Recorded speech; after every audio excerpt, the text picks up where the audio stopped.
તો હવે વાત કરશું હવામાન વિભાગ પર। તો ગુજરાતમાં આગામી દિવસોમાં ઠંડીનો ચમકારો વધવાનો છે, જેને લઈને હવામાન નિષ્ણાત અંબાલાલ પટેલ દ્વારા આગાહી કરવામાં આવી છે।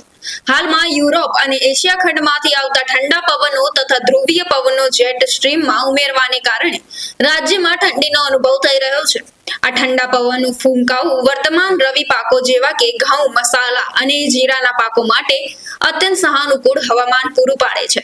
જો કે પવનની ગતિ વધુ રહેવાથી ખેતરોમાંથી ભેજ ઝડપથી ઉડી જતો હોવાથી ખેડૂતો ભાઈઓ પોતાની ખેતરની તાસીર મુજબ પિયર વ્યવસ્થા કરવું હિતવાહ છે। હવામાન વિભાગના જણાવ્યા અનુસાર દેશના ઉત્તરીય પ્રદેશોમાં બરફ જાળવી રાખવા અને નદીઓને જીવંત રાખવા માટે મજબૂત પશ્ચિમી વિક્ષેપ આવવો જરૂરી છે।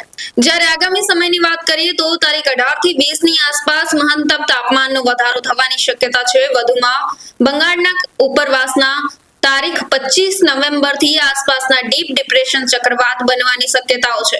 આના કારણે નવેમ્બરના પાછલા સપ્તાહમાં અને ડિસેમ્બરની શરૂઆતમાં ગુજરાતમાં વાદળછાયું વાતાવરણ આવી શકે છે અને ઉત્તર ભારતમાં મધ્ય કક્ષાના પશ્ચિમ વિક્ષેપ આવવાના કારણે 22 ડિસેમ્બરથી ગુજરાતમાં વાદળો આવવાની શક્યતા રહેશે, જેને પગલે ડિસેમ્બર માસમાં માવઠું થવાની શક્યતા પણ રહેલી છે। આ સાથે જ 22 ડિસેમ્બરથી ઠાઠ થીજવતી ઠંડી પડવાની શક્યતા પણ વ્યક્ત કરવામાં આવી છે। યુરોપ અને એશિયા ખંડના ઠંડા પવનો અને ધ્રુવીય પવનો જેટ ધારામાં ઉમેરાતા ઠંડી આવી રહી છે। જો કે કોઈ મજબૂત પશ્ચિમ વિક્ષેપ આવેલ નથી, છતાં પણ આ ઠંડી પડી રહી છે। તારીખ 18-20ની આસપાસમાં મહત્તમ ઉષ્ણતામાનમાં કંઈક વધારો થવાની શક્યતા રહેશે અને હમણાં તો રવિ પાકો માટે હવામાન સાનુકૂળ રહેશે।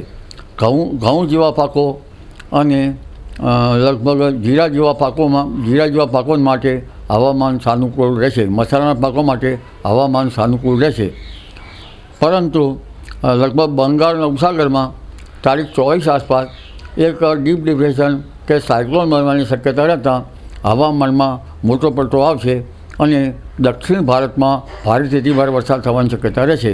19મી નવેમ્બરે અરબ સાગરમાં પણ લો પ્રેશર બનવાની શક્યતા રહે। એટલે આ માસના અંતમાં તારીખ 26મીથી ડિસેમ્બરની શરૂઆત સુધીમાં દેશના ઘણા ભાગોમાં હવામાનમાં પલટો આવી શકે। ગુજરાતમાં પણ વાદળવાયુ આવી શકે, ક્વચિત માવઠા જેવું હવામાન બની જાય।